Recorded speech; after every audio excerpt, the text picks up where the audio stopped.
Hey everyone, welcome to Wildlife Inspired. I'm your host, Scott Keys. And in today's video, what is the perfect light? What is magic light?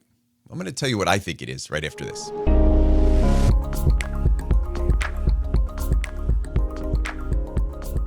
Now, I've been doing a series of videos around light, and I did some earlier videos around quality versus quantity and diffused light. And in some of those videos, I mentioned this concept of this perfect light as magic light. Now, everyone has their own opinion around what is the right type of light for them, but I have this light that I just absolutely covet, and it's very hard to come by. It doesn't happen very often, and I don't always get to photograph in it, but when it happens, I absolutely love the result. So what is magic light? Well, for me, magic light is a light that has a combination of both cool and warm tones in the same image. And how do you get that? Well, it seems to happen only exactly when the sun is on the horizon. So I've talked in videos about blue hour and golden hour. And as the sun comes above the horizon, the light changes in its tonal quality. So it goes from a cool tone, kind of think blues and magentas and purples, and it goes into warmer tones, think yellows and oranges and red. But in this transitional period, in this transitional magic light, you can sometimes get images that include both of those qualities. And in today's video, I'm going to show you some of the images I've taken over the years and why it's so special to me. I'm also going to talk about, well, there's some obvious advantages of this, but why it's so difficult to work with. So let's dive into a few images and take a look at this. Now, as I pull up this first image, this is a red-breasted nuthatch, and it's taken with this mix of light. So I want you to notice the background has these really nice warm tones, but the subject itself feels cooler. Now, this occurs often in the presence of shadows. So shadows will introduce blue tones or cool tones to an image. And in this case, the background is getting some of that just the first glimpse of light, but still maintaining some of the cool tones on the bird. Over here on this junco, a similar effect, you'll notice maybe a little bit more golden tones on the bird, but still a lot of the introduction of pastels. So notice the softness of the light right at the horizon. I remember some of these images, and I'm sure you do too, as photographers, when we can actually remember where we were and when we took them. And in this image, I can just remember the light just coming to the horizon and capturing this. And by the way, there are some downsides. I'm going to show you the pretty aspects of this, but in the end of the video, stay tuned. I'm going to show you some of the real downsides of this, and I'll be putting the settings up for each of these. See if you notice any theme within these settings. I'll talk about it at the end, but let's see if you pick up on some of these themes as I'm introducing these. This is a rose-breasted grosbeak. You'll notice here I talked about the introduction of pastels right at sunrise or sunset. This was actually taken at sunrise, but it's got this really, the tone here is a little bit more like magenta, so you can kind of feel these pastels in there. Very, very soft light, very, very, very beautiful. Very limited time frame to capture it. Here's a bay-breasted warbler. You'll see some golden tones again. See that little bokeh ball in the background? That's the sun coming above the horizon and starting to introduce some of that bokeh. And then there's still a little bit of cool tone in here, some of that little pastels. And then this final image for songbirds, I just wanted to show you what happens when that light is just breaching the horizon. Notice there's not a lot of those golden tones in here, but I wanted to talk about that pastel feel. And in this image, you really, really do see how that pastel kind of can come out in an image, accentuated by these pink flowers, of course, that are part of that family of colors. Now let's talk about waterfowl. I'm going to show you two images. These are actually from the exact same day. I targeted red-breasted mergansers at a specific bay along the eastern shore. And notice that the foreground, so the area on the bird, in front of the bird, has that blue tone from the water. The background has that rich, vibrant warmth. This is sometimes created by the way the sun plays into the habitat. So those marsh grasses are being lit up, nice and warm. The water in the foreground, nice and cool. Now, these images are taken just a few minutes apart, and I can remember this as the sun was coming up. I got a little bit of the warmth first, but there was still a lot of cool tones in the water.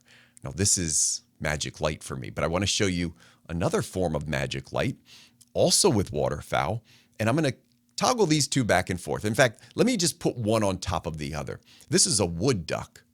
Now, what do you notice about the difference? Both images contain cool and warm tones, but the difference is on the wood duck, the warm tones are on the duck. And on the Mergansers, the warm tones were on the background. So this can happen a little bit differently, but I did want to show you an example of this, as sometimes those mixed tones can be a little different.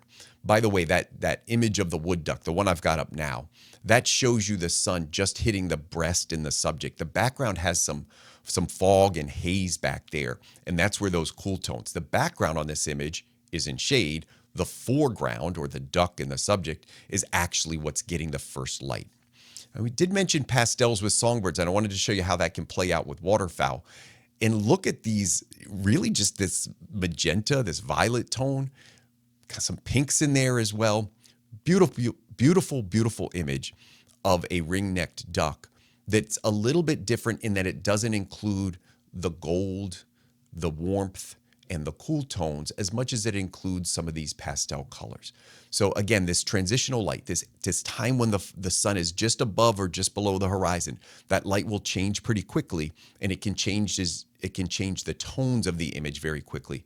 It's very limited, but it can be absolutely beautiful. And I'll tell you why I prefer it at the end of the video. But again, a couple downsides to this. Pay attention to those settings.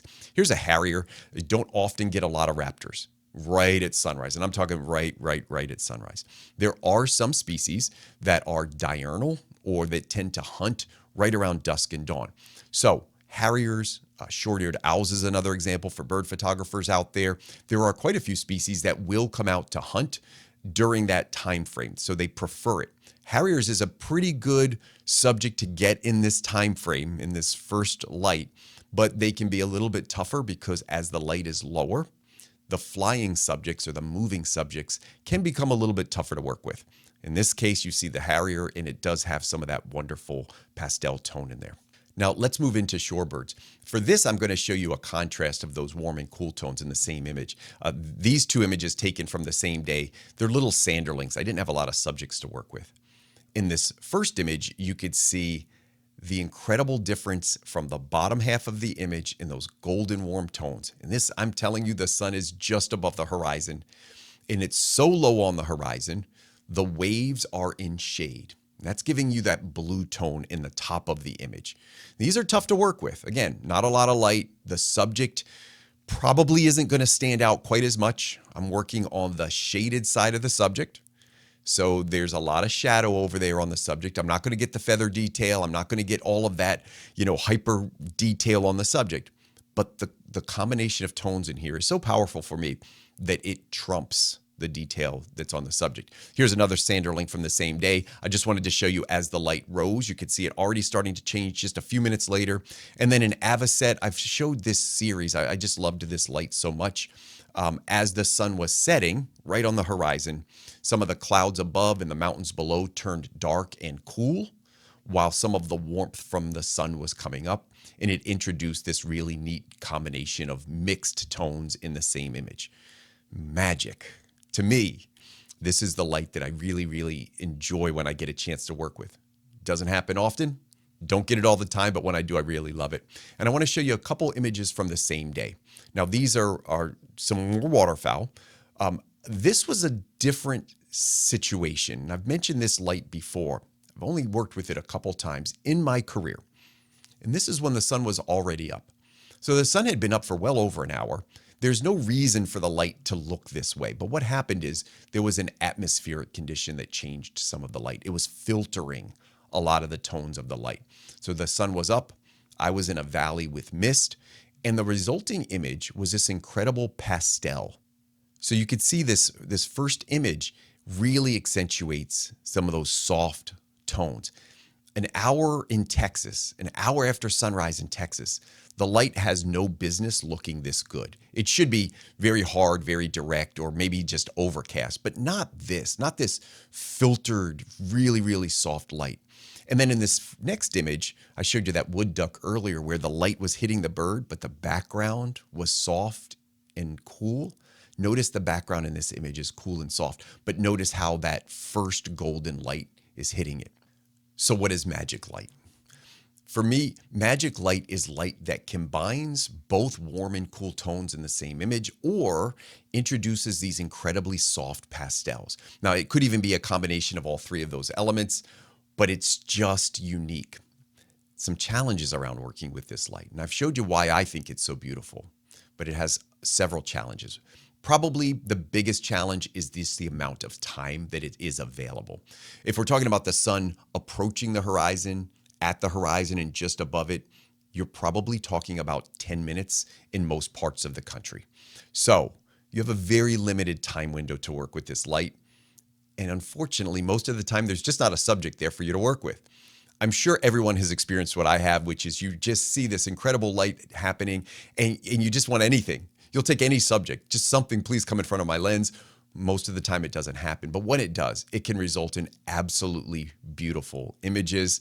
And I hope you've enjoyed the ones I've showed you today. A couple other things about this light. Because the light is right on the horizon, it's going to be highly filtered and you might even be using a lot of shaded light.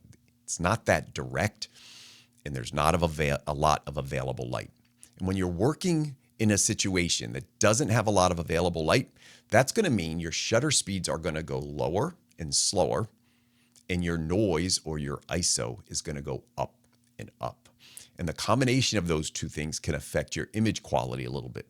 Now, depending on how much light is there, how magic that light is, you might be able to get away with an acceptable shutter speed and acceptable noise, but there are going to be times when working with this light where your shutter speeds are going to be very low and you may introduce motion blur and you need to be really, really careful. So in addition to this compressed time window, the image quality can be a little bit tougher as your shutter speeds come down and your noise goes up. However, if you can get it right, if you can get your settings dialed in and your image quality can be acceptable, what you will find is an incredible experience putting your subjects in this beautiful magic light. And in this video, I would really like to know a couple things from you. Have you actually photographed in this light? And have you noticed this combination of colors, this warmth and this cool tones in the same image? Have you been able to achieve images that have these soft pastels in it? Have you appreciated this magic light? And are you curious to try to get some more of it? Now, hopefully you've enjoyed this whole series on light, and I hope you appreciated the video on magic light today. If you're not subscribed to the channel, make sure you go down and hit the subscribe button. There's a little bell for notifications to let you know when I have a new video out. And as always, I hope we can continue to find inspiration in wildlife together.